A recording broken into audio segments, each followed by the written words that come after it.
네, 안녕하세요. 아라 메디컬 그룹의 윤성빈입니다. 안녕하세요. 카네이션 요양병원 노동훈 원장입니다. 네, 오늘 우리 독자분들 점심에도 라이브 세미나를 들었고 오늘 오후에도 또 라이브 세미나를 하는데요. 이렇게 하루에 2번 하는 게 또 되게 멀리 왔습니다. 사실 멀리 왔고 여기는 부대찌개로 유명한 의정부입니다. 의정부의 카네이션 요양병원을 왔고요. 오늘 노동훈 원장님, 제가 페이스북, 저랑 패친이신데 제가 페이스북에서 매번 책을 이렇게 올리시고 이렇게 글을 요점 정리해 주시고 이런 내용들 보면서 저도 되게 많이 도움을 받았어요. 그래서 참 책을 많이 읽고 또 경영을 하시는데 많은 도움을 얻고 있구나 해서 오늘 여러분들과 좀 그런 내용을 나누고 싶어서 오늘 이 자리를 마련했습니다. 우리 카네이션 요양병원을 좀 어떤 요양병원인지 소개 좀 부탁드리겠습니다.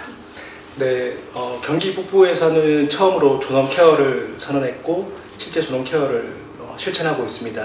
작년에는 이제 혈액투석을 시작했고 이번에는 저희가 암요양을 준비해서 명실상부 의정부, 포천, 양주, 동두천에서 가장 좋은 또 신뢰할 수 있는 그런 요양병원이라고 생각합니다. 네. 저도 되게 한 거의 2년 넘게 만에 온 것 같아요. 왔는데 병원이 그 사이에 또 많이 변했습니다. 보니까 암요양도 또 하고 계시고 뭐 인공심장에 대해서 인공투석도 하고 계시고 더 많이 좋아진 것 같은데요. 뭐 이렇게 지금 몇 년 됐죠? 이제 병원 하신 지? 이제 7년째 하고 있습니다. 예, 제가 들어보니까 원장님이 아마 이제 첫 경영이 어떻게 보면 작은 병원도 사실 요즘 경영이 되게 어렵거든요. 쉽지 않은데 그렇죠. 좀 이렇게 큰 직원들이 많은 병원을 하면서 더 좀 우여곡절도 많았을 것 같고 또 이제 사실 이제 사람이 많다는 거는 이제 경영을 하지 못하면은 더 위험이 크다는 거잖아요. 그렇죠. 그러면서 더 경영에 대한 이제 뭐 갈급함이 많았을 것 같아요. 그러면 오늘 뭐 주제가 이제 원장님한테 제가 오늘 크게 2가지를 좀 이렇게 묻고 싶어요. 원장님이 정말 가장 잘하는 게 제가 볼 때 책을 많이 보시는 거랑 또 경영 관련된 세미나를 참 많이 다니세요. 네, 그래서 그런 것들을 저는 사실 이제 15년을 컨설팅 하면서 매우 중요하다고 생각해요. 왜냐면 의사분들이 이제 전공자로서의 삶을 잘 사는데 이제 전문의로서 전문가로서의 삶을 살다가 이제 경영에 나오면 경영자의 삶도 같이 살아야 되잖아요. 근데 경영은 배워본 적이 없잖아요. 없죠. 네, 근데 전문가로서는 상당히 긴 시간을 또 수련했잖아요. 네, 그렇죠. 뭐 11년 정도 걸리니까. 그렇죠. 네. 그 많은 시간을 수련하고 공부하고 거기에 되게 익숙한데 근데 이제 막상 개원하고부터는 사실 이제 경영자인데 경영자 공부는 거의 안 하시는 거예요. 그렇죠. 안 하죠. 대부분이 안 하죠. 네, 그래서 이제 이렇게 힘들어지는 병원도 많이 보고 그리고 어려운 것들 많이 겪었고 저도 가면은 항상 그런 공부를 하라고 또 말씀을 드려요. 안 할 수는 없으니까. 근데 되게 그 공부는 소홀하게 하시더라고요, 대부분요. 네. 근데 시대가 점점 더 물론 이제 경쟁이 치열하지 않을 때야 우리가 전문적인 기술을 치료를 잘해서 병원이 잘 운영되는데 이제 몇 년 사이에 경쟁이 심해지면서 이제 경영이라는 거를 병원에 제대로 올바르게 알고 올바르게 도입하고 올바르게 해야지만 잘 가는 시대가 온 것 같아요. 맞습니다. 예. 그래서 제가 사실 오늘 이렇게 또 원장님을 통해서 이런 라이브 세미나 하는 이유가요. 사실 매우 중요한 부분이에요. 어떤 의료를 배우는 것보다 내가 경영자로서 성장해가는 어떤 과정에 무엇으로 성장해가는지 중요한데 그 중에서 저는 중요하다고 생각하는 것 중에 이제 책이랑 이제 세미나 같은 게 중요하다고 생각합니다. 저도 그렇게 성장을 했고요. 똑같죠.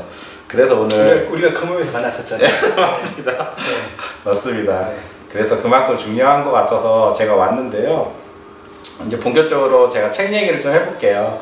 원장님이 책을 보통 한 달 기준으로 해야 되나요? 몇 권 정도 읽으시나요? 기준은 없지만 한 3권에서 5권 정도 읽고 있습니다.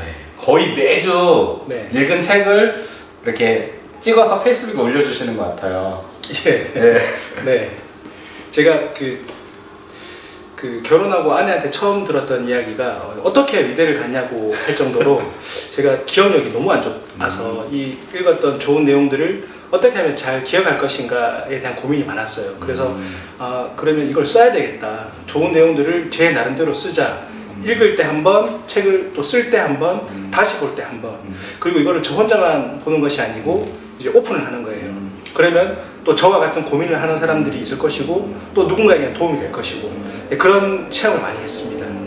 상당히 도움되고 있어요. 저도 사실 원장님 다른 소식은 안 보는데 원장님 여기다가 원장님 책이랑 세미나 들은 내용 보면 왜냐면 간접 경험을 되게 빨리 한 느낌이 들어서 맞습니다. 저도 너무 요약을 잘 해주셔가지고 정말 요약을 잘 하십니다. 그래서 여러분들도 기회 되시면 한번 이렇게 패치를 맺어서 쓴 그 글들 한번 보시면 좋을 것 같은데요.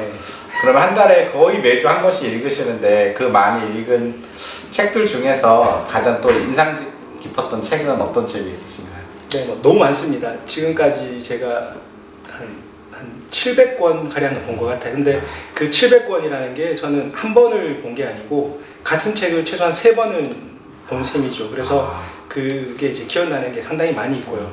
근데 특정하게 한 권을 찝으라고 하기에는 저도 좀 무리가 있을 것 같은데 사실 이 책이 가장 기억에 남습니다. 진심을 팝니다라고 해서 그 전 오비맥주 장인수 부회장님, 업계에서는 고졸신화 영업달인이라고 불리시는 분인데 이분이 쓰신 이제 회사를 은퇴하시고 쓰신 책 제목이 진심을 팝니다입니다.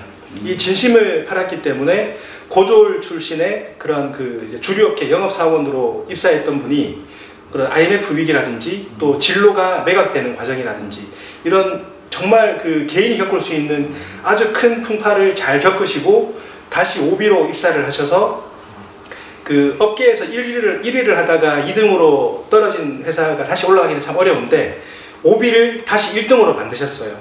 그런 과정들이 결코 순탄한 과정이 아니었었고 이분이 그 평생을 진심을 팔았기 때문이라고 저는 생각을 하거든요. 그래서 그런 그 의사로서 또 요양병원을 운영하는 입장으로서 내가 가진 진심은 과연 무엇인가, 이 진심을 어떻게 직원들에게 전달해서 이 진심이 직원들을 통해서 우리 어르신들에게 전달이 되느냐.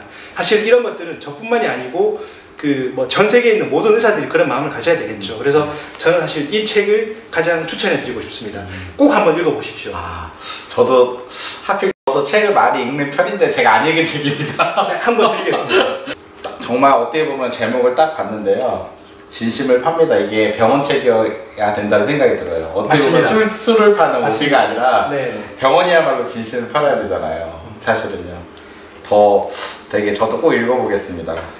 진심은 참 중요하죠. 진심은 참 중요하지만 그 중에서 가장 필요한 것이 진짜 우리 대표님 말씀처럼 병원이 아닐까. 그런 사람의 목숨과 관련된 일을 하는 쪽이 아닐까 생각합니다.